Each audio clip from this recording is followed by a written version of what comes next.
This is Exodus chapter 2, and let's jump right in. And I'll start off with just a story as I was thinking about how to set up this talk.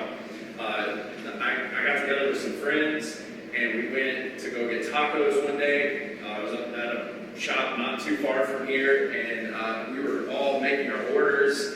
And like one by one we go.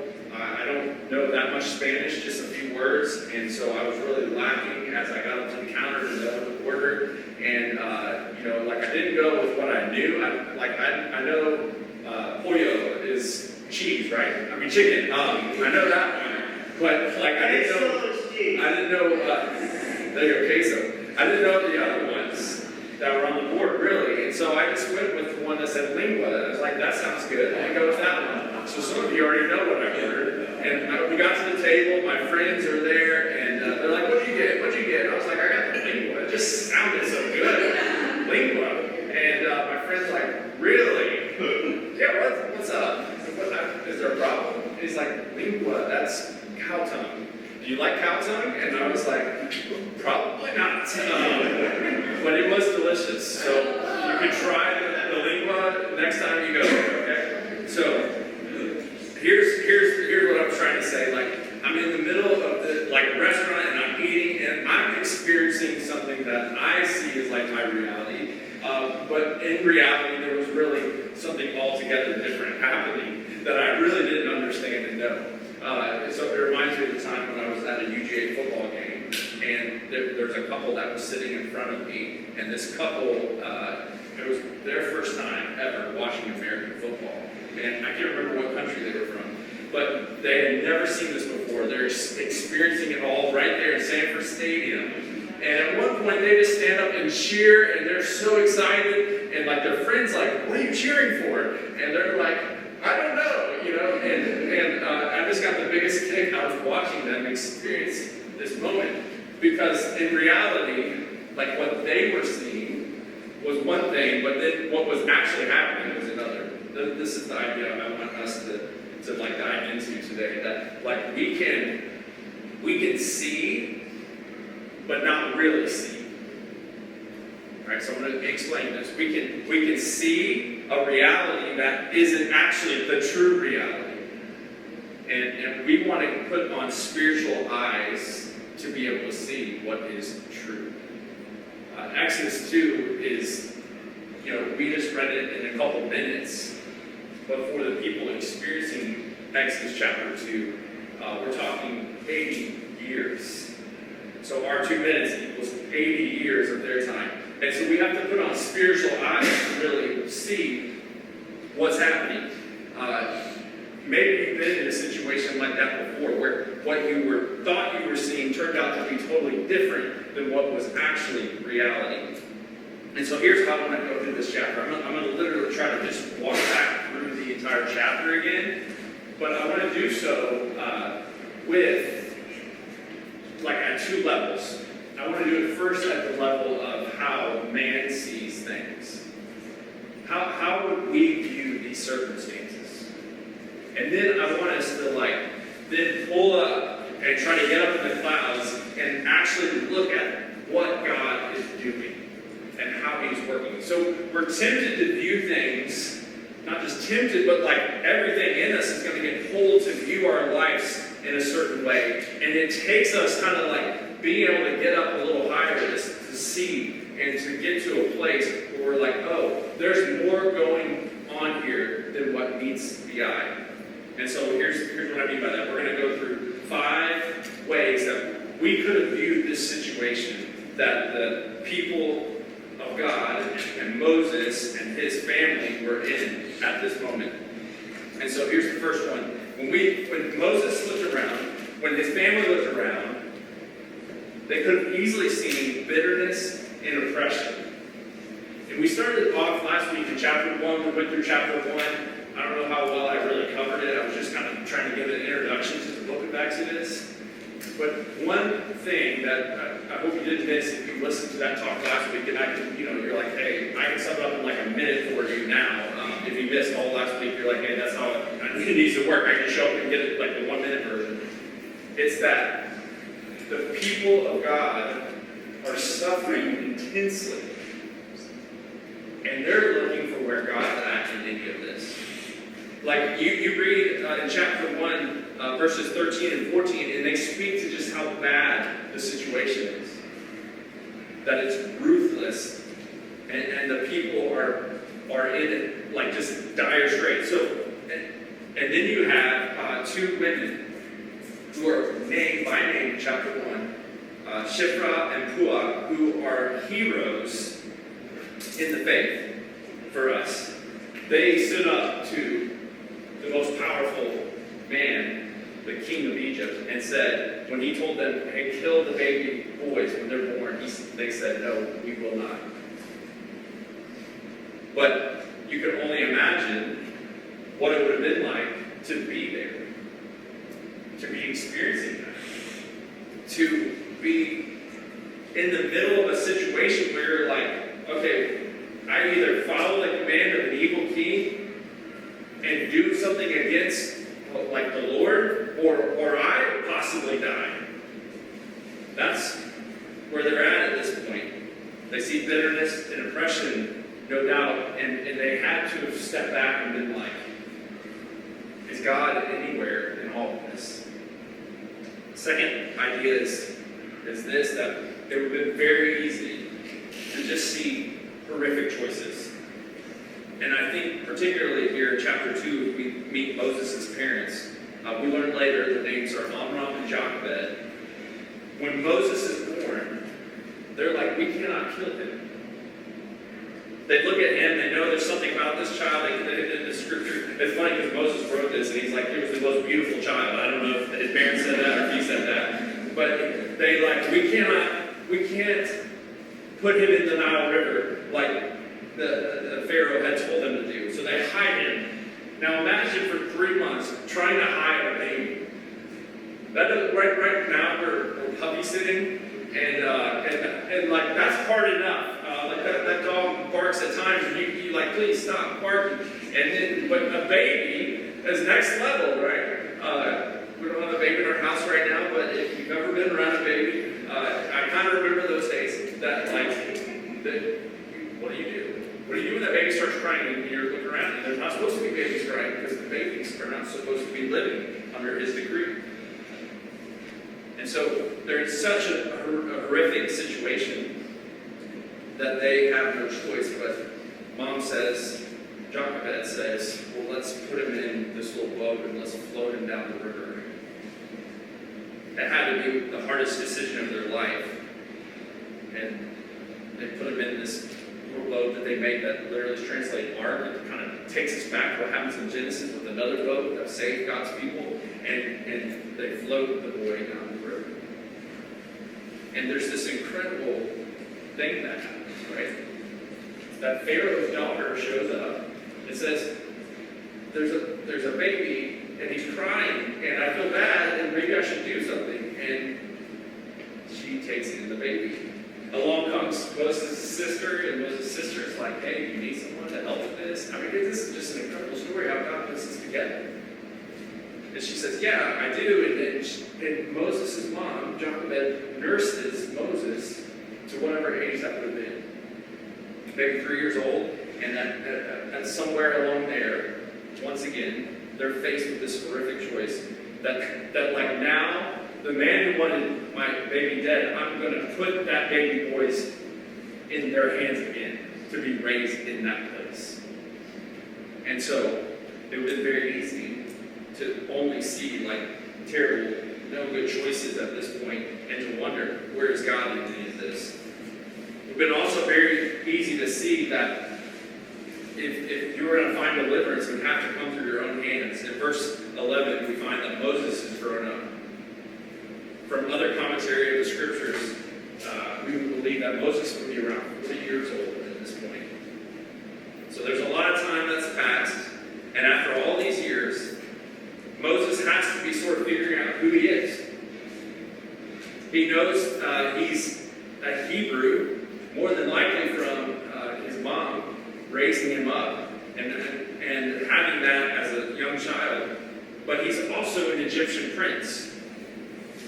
And as an Egyptian prince, he has all the luxuries that come with that. I don't know if you've ever had any friends who just like always seem to get like, they just get the breaks. Like a friend who always, like if you fly somewhere, they get bumped up to first class every time. If you go to a restaurant, they're the ones that somehow always get taken care of. They're like it's on the house, or like someone covers their meal. It's like, I don't know if you have a friend like that. It's just like, how does this happen to you all the time? Well, I won't name any names, but I know a few people along the way like that. Well, Moses wasn't just like that some of the time. Moses was like that all the time. He's a prince of Egypt. Maybe not like the movie, maybe a little bit like it. For those of you who saw The Prince of Egypt, or even before that, with, go way back to the old movie. But here's Moses, who has everything at his disposal. You like picture the whole scene of people waving palm branches and feeding him grapes. I'm sure it was something like that. It had to be a big deal. So Moses, when he's grown up, he sees his people, and it's a lot for him to leave this behind, but something inside of him says, I need to go and do something about this. And so he sees his own path of deliverance. In Acts chapter 7, and you're welcome to turn your Bible there if you want. In Acts chapter 7, we get a little bit more detail on this whole situation with Moses. And Stephen, who's the first Christian martyr, he is giving a speech to the Sanhedrin, and here's what he says in Acts chapter 7. Verse 23, he says, when he was 40 years old, speaking about Moses, it came into his heart to visit his brothers, the children of Israel. And seeing one of them being wrong, he defended the oppressed man and avenged him by striking him down. He defended the oppressed man and avenged him by striking him down. And he supposed that his brothers would understand that God was giving them salvation by his hand, but they did not understand. So Moses has to be thinking, God, I wanted to be on your path here, and when I went on your path, I struck down this guy, and next thing you know, I'm a fugitive. And he runs away.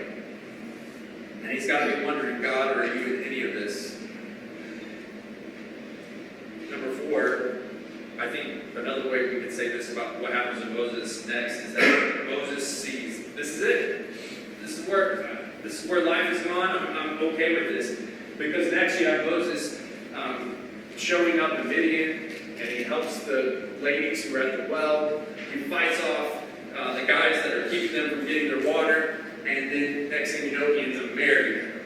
So I don't know, I guess that was a good plan. That happened a few times in the Bible to find who you want to marry, show up there. Well, and he marries Zipporah.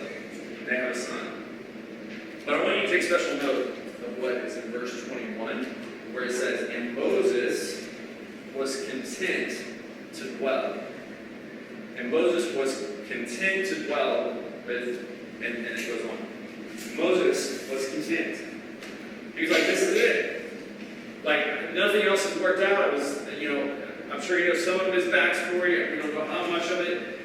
And now he's just like, well, I tried my way. I thought I was supposed to be a deliverer, and this is it. He was content to dwell there. I'll just be a shepherd my whole life.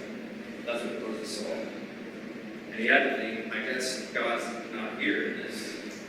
Then 5th, it would have been very easy for us, for these people, to only see silence. Probably more than anything in this story, if you don't get this bigger picture view, if you're in the middle of these 80 years, you've got to be thinking, where is God? And why isn't he working? Why isn't he doing anything? And you have to pause there and allow ourselves to enter into that story. If you're like me, you know a good bit of the Bible, we've read through Exodus before, it's just too easy to kind of like step back and know the end of the story and know where it's going, and you have to stop for a second and go, okay, what would it have been like to have been sitting down in all of this and to feel all of what was happening and to be wondering, God, where are you? And you may be in that moment right now. I think all what we're going to say from this point on is so applicable to our lives. So just think about this as the people experience this. You have to think about our experience too. In fact, one thing I don't want to forget to say at some point in the middle of this teaching is the fact that God never changes. Therefore, as we see God working here, we get a picture of how God still works today. And so there'll be times where you feel all what I just kind of went through. You might feel things like God's silent. You might feel things like it just seems oppressive in the middle of what I'm in the middle of. And if you're not there right now, you probably will be at some point. You might feel all the things that the Israelite people felt. And here's the incredible truth that we learn from Exodus, that we learn from the life of Moses. And it's this: in the fabric of life, and in this life, there's a deep and complex, and that is deep and complex and certainly full of hardship. But in this fabric of life, there's always a traceable thread of the movement of God. In our life, you can always go back and discern some way in which God is working. What I'm trying to say is that as we look more closely at this text, you will see that where it looks like God is not working, that very place is the place where God is most at work. Okay? In the very place you thought you can't see God, He's actually sometimes the most visible. And where we think God's not moving, He's actually shaping all the future. And this flies in the face of our reality. Again, we can see but not really see so often. We can keep our fleshly eyes on and not put on our spiritual eyes to see that God's actually at work when it looks like He's not at work. The truth is, God is always at work. God is always moving. And Exodus 2 shows us this. Let's take this idea through now again to see how God was actually working. How God sees this versus how we see this. How God is working versus how we might perceive Him working. And we'll talk about it through a river, a ruler, and a route. Okay?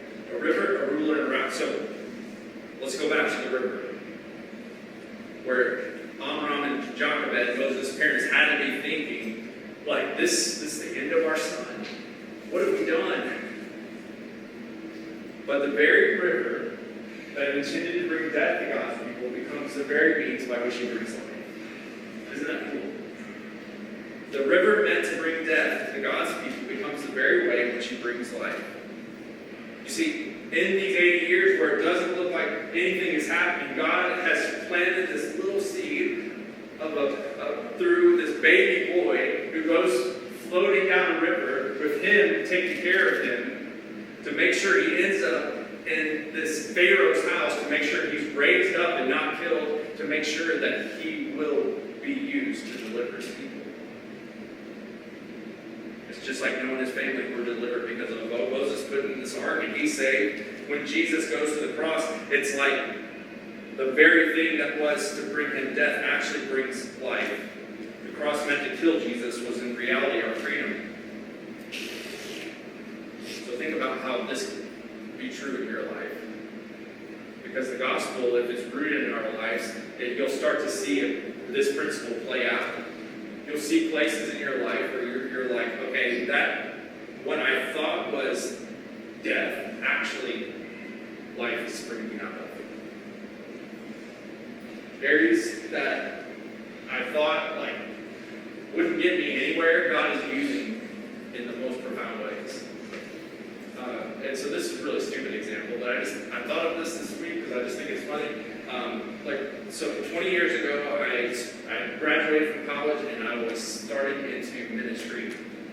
And my first job was a youth pastor. And as a youth pastor, one of the jobs that you have to figure out to know how to do right away is how to run a soundboard. I don't know why that's on the job list, but that's one of the things. You like have to figure out how to run a soundboard because no one else is going to do it, so you have to do it. And so pretty quickly I learned how to do a soundboard, and since that time, I don't know, a couple years later, I think I finally got someone else doing a soundboard, and I didn't have to do it because that is not my area. That's not what I'm good at. How many years have passed? I haven't thought anything about it. God sends us out in this new work to start a church, and one of the things that is important is that we have sound here, and I find myself back at the soundboard doing all the things on the soundboard. And I remember as a youth pastor just like so mad, like, why am I doing this? I don't like doing this. Why am I having to learn how to move these knobs and things like that? This is not what I like doing. And now I'm like, oh, that was pretty cool. God redeemed that. Like, now I know how to go back there and not feel completely intimidated when now a whole lot of people can go back to the soundboard and not turn it out. I'm still I'm not very good at it. But I just think it's a funny thing how God takes something like that, especially something I didn't like to do, and uses it. A better example would be a guy that when we were serving in a homeless ministry, and it was a very memorable moment in my life as we were around these guys. We were serving, we were doing some work with this group, and I was watching one particular guy the whole time we were there, and he was running the whole program. He was making sure the meal got taken care of. He was making sure the guys got where they needed to go. He was explaining all the things about how their ministry ran and what they were trying to do, and sort of helped me and the others who were with me. And then, like, we got all finished with what we were working on that day, and he came back and he started to share a little bit of his story.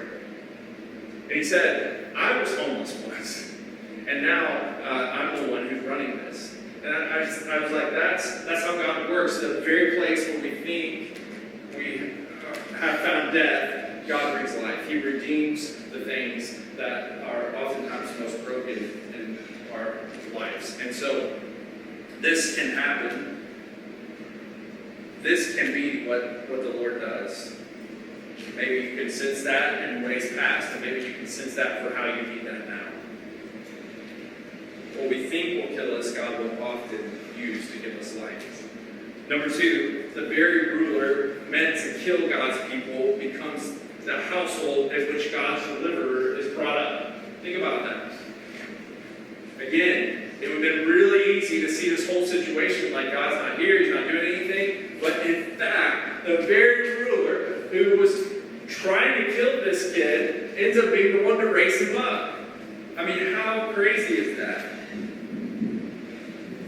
This is a good way to start to understand who God is in general. That God does things that will bring him incredible glory. God does something that only he can do. God works in a way where you have to sit back and go, that's only God can do that. Only God could arrange that. Only God would show that he is the one in charge here, because he's the one who's saying, look, I'm going to make you the one who raises up my deliverer. Really cool how this works. God shows himself strong through this whole situation where we would be thinking, God, where are you? He shows that he's more powerful by defeating a Pharaoh at his own game. And I think this flows well into the last point I want to make here. So we had a river, and a ruler, and a route. And I think about Moses' route here.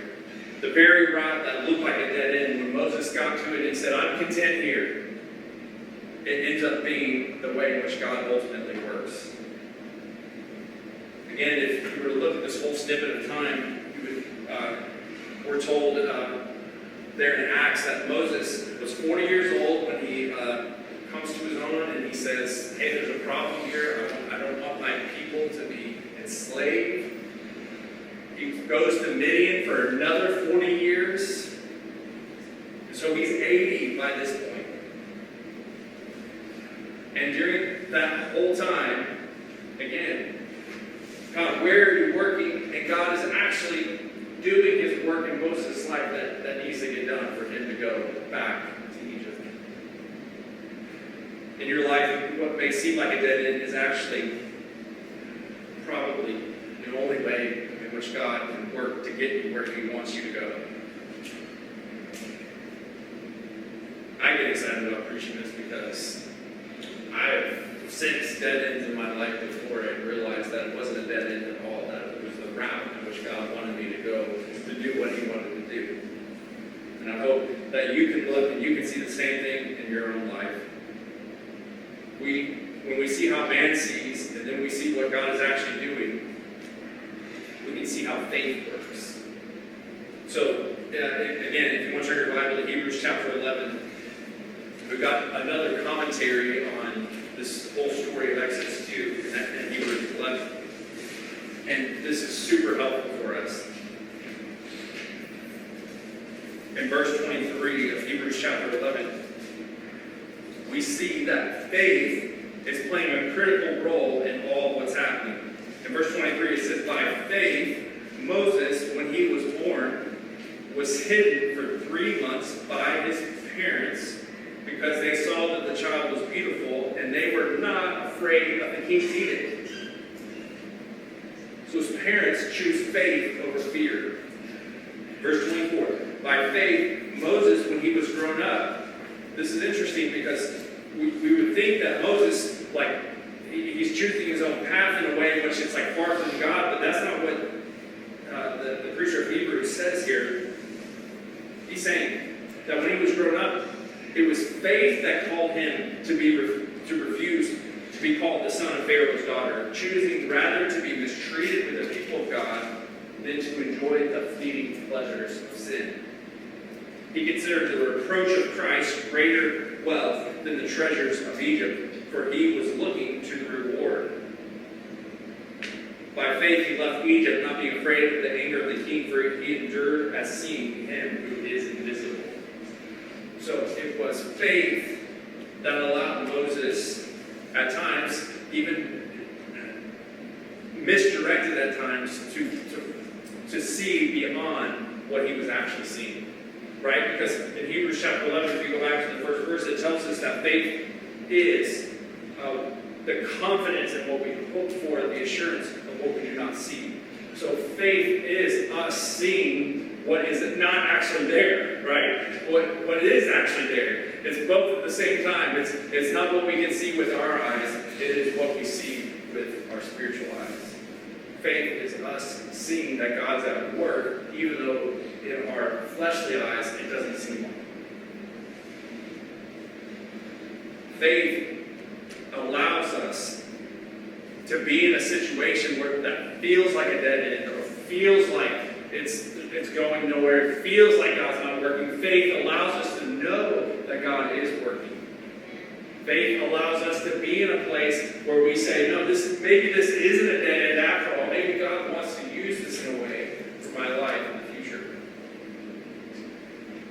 Now, I'm not saying there's no tension here at all.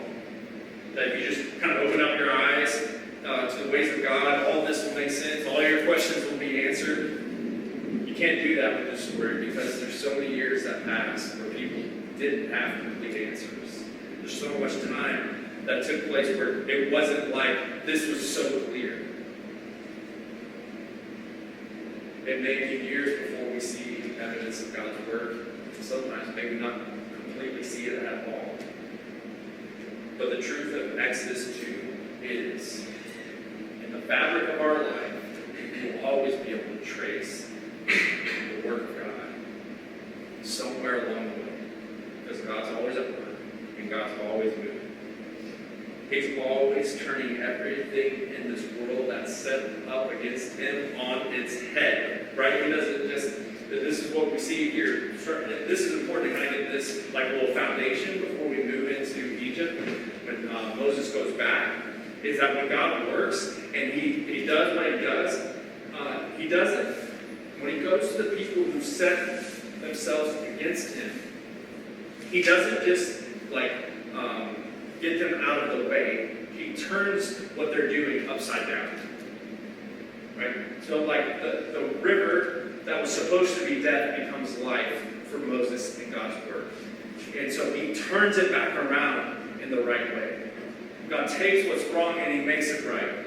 And so we have to have that faith to see that. Sometimes we won't see it all, but we always know that he's doing his own move. He's turning everything in this world that's set against him on its head, because ultimately God is never silent. And at the end of chapter 2, these verses are a good place for us to land.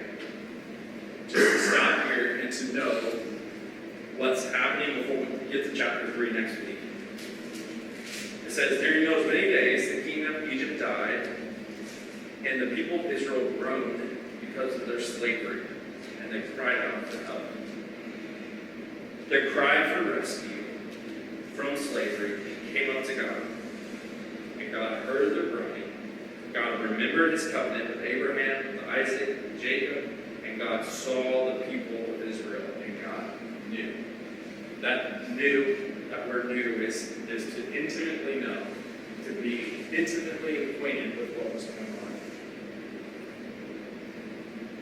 So I hope you're comforted, just to kind of bring it back to our lives for a minute again. I hope you're comforted to know that where it doesn't seem like God's working, he probably is.